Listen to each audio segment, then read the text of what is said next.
आज चाहिँ मैले मेरो युट्युब च्यानलबाट है बोलेर भिडियो बनाइरहेको छु। अनि किनभने तपाईँहरूलाई अब मेरो युट्युब पनि तपाईँहरूले गरिदिनु होला है, सब्सक्राइब गरिदिनु होला। मैले मेरो युट्युब च्यानल चाहिँ पहिलेदेखि थियो, तर मैले युट्युबमा चाहिँ खासै भिडियोहरू हाल्थेन। अलिअलि हाल्न चाहिँ हालेको छु होइन, बोलेर चाहिँ हालेको छैन। फर्स्टचोटि बोलेर हालेको छु। तपाईँहरूले यदि होइन मेरो यो युट्युब च्यानल देख्नुभयो भने सब्सक्राइब पनि गरिदिनु होला है। टिकटकमा पनि मैले टिकटकको मुनि पनि राखेको छु होइन, लिङ्क छ त्यहाँ पनि हेरेर। अनि यो भिडियो चाहिँ खास किन बनाएको भनेदेखि मैले अस्ति जुन मेन्टल भनेर हालेको थिएँ, उहाँको छिमेकी चाहिँ मसँग कन्ट्याक्टमा आउनु भएको छ, अलिकति टाढाको होइन।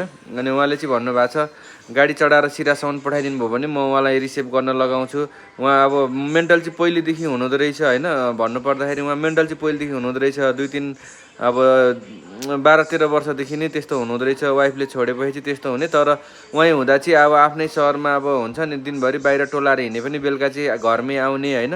अनि त्यस्तो गर्नुहुन्थ्यो अरे। अहिले चाहिँ अब कसरी उहाँ टाढो पुग्नु भएछ होइन, कटारी आइपुग्नु भएछ। त्यही भएर उहाँ अहिले अलपत्र पर्नु भएको छ होइन। यदि कसैले देख्नुभयो भने यो मेरो युट्युब च्यानल मार्फत होइन, कसैले देख्नुभयो भने मेरो टिकटकमा मेरो कन्ट्याक्ट नम्बर पनि छ। तपाईँहरूले मलाई गरिदिन सक्नुहुन्छ है। म उहाँलाई चाहिँ ल्याएर उहाँको आफन्तले छिमेकीले भनेअनुसार चाहिँ गाडी चढाएर घरसम्म पुर्याउन म मद्दत गर्नेछु है। अनि हस्त धन्यवाद। यो युट्युब च्यानल सबैले सब्सक्राइब गरिदिनु होला फेरि पनि भने है।